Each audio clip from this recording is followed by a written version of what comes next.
Hey, y'all, I'm Bud Elliott, and this is my college football summer school series on Cover 3.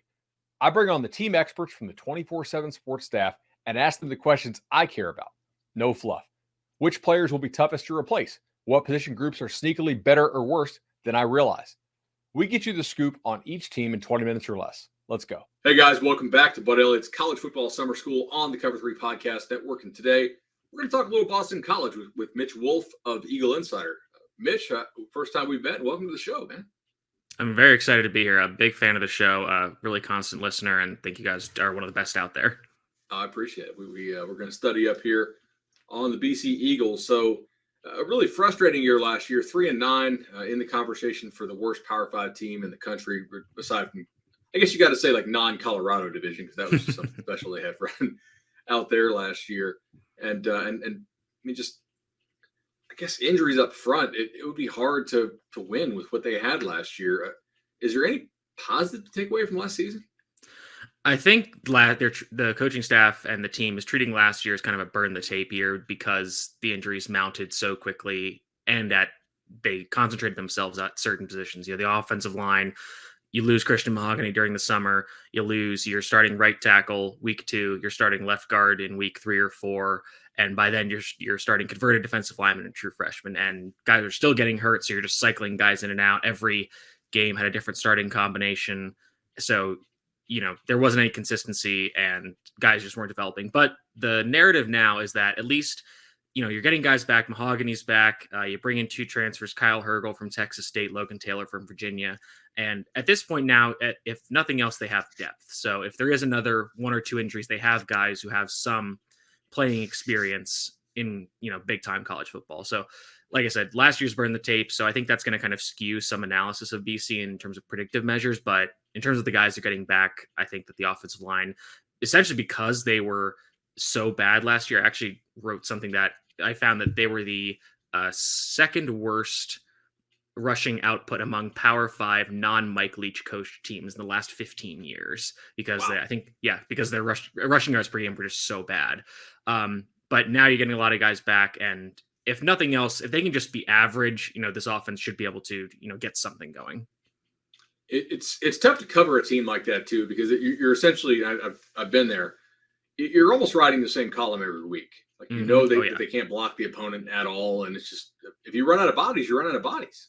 And they sure as heck did. So some changes here. New offensive coordinator Rob Chudzinski, and then Steve Shimko is also a coordinator. I'm trying to make sense of kind of how they announced this.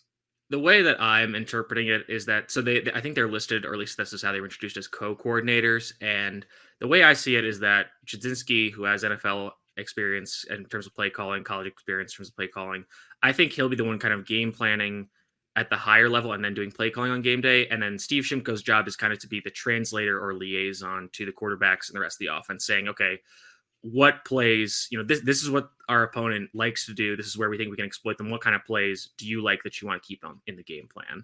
So I think that, you know, one is kind of the big picture guy, and the other one is the, you know, kind of more minutia coordinator, if you will. That makes sense. What are we expecting change-wise based on either what you've seen or what you've seen in the past from these guys or what the staff said? In terms of, I think the offense is going to be, in terms of the greater ideas, is decently similar. I think this offense is going to try to be more balanced. It's still going to be mostly a pro-style attack with a lot of different diverse run game, heavy play action. You got Emmett Moorhead, who, you know, he had some up and down play, but when he was good and, you know, had some time to throw, he had some really nice plays. So again, you get him a better offensive line, you get him a run game that, again, it can at least be average and not one of the worst, or if not the worst in the country. You can at least get something going. So I think, you know, losing a guy like Zay Flowers is obviously huge, but they bring in Ryan O'Keefe from UCF, who is expected to have a big year. He's donning the number 4 jersey. Not sure he's going to have the exact type of production that Zay had in just 1 year, but he at least brings that vertical speed that Flowers also brought.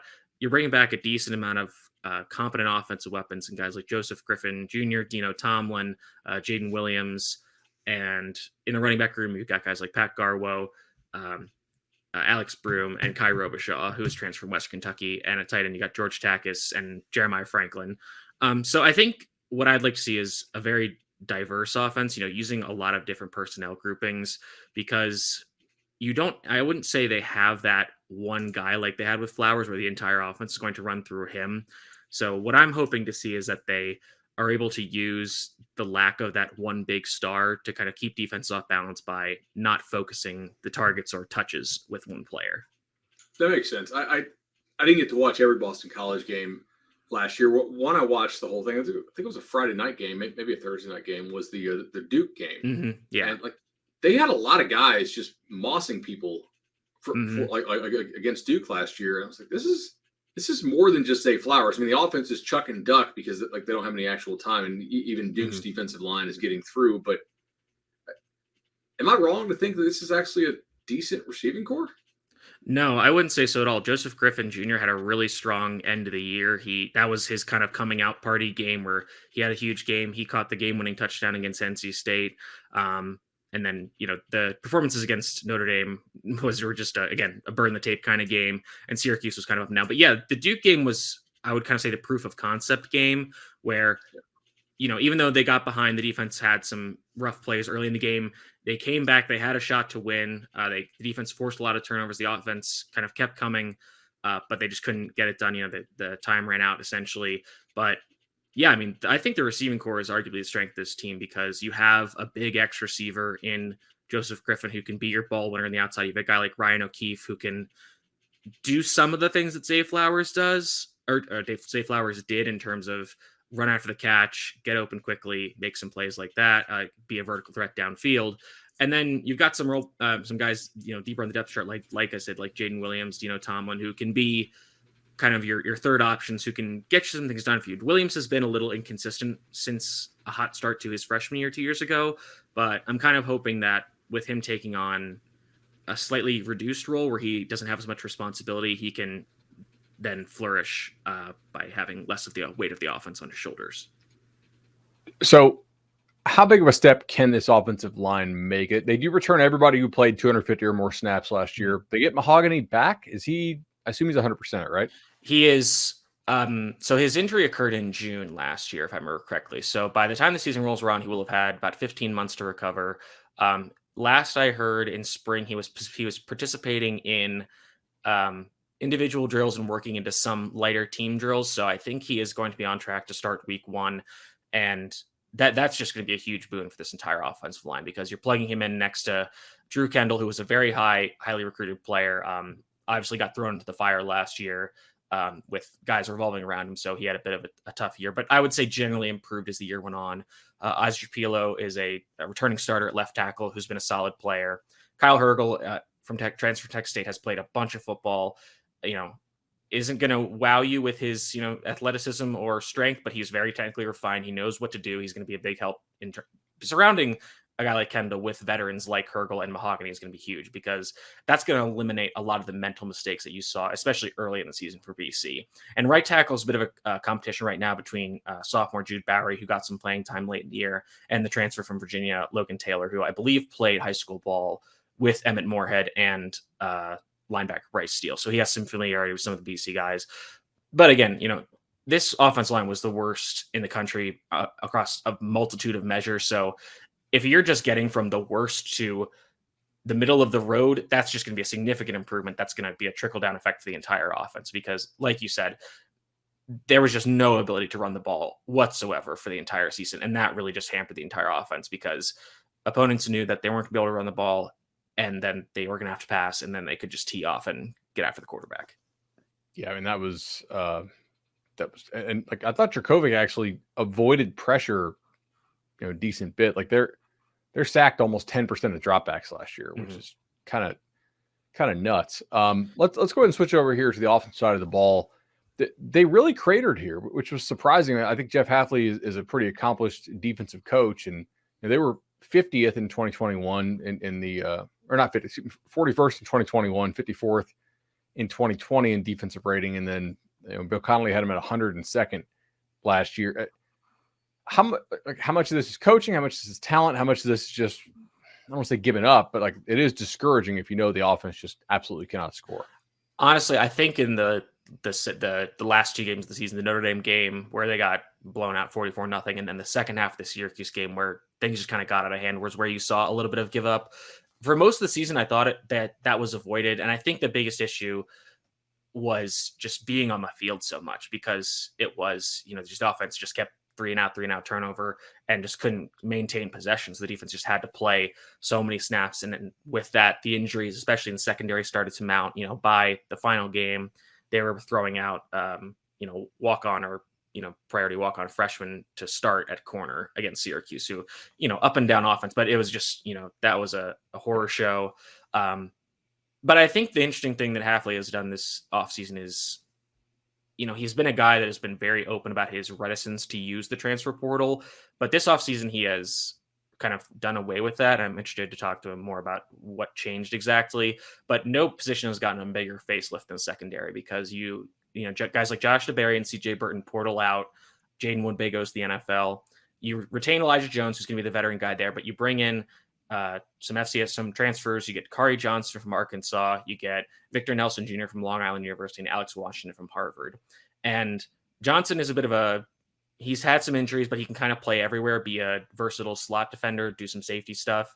But Nelson and Washington are interesting because they are both very tall, very long defensive backs. And I expect Nelson to be starting at strong safety and Washington to start across from Jones. But the other one is Cole Batson is going to be taking over as the starting free safety, who's listed at 6'4". So you've got all these extremely long defensive backs. And that seems to be, I'm curious if that was an intentional decision to try to maybe get more takeaways with better ball skills or be more aggressive with press coverage. But that's a position group that Hafley really turned over this offseason, but bringing in a lot of transfers to kind of change the vibe there.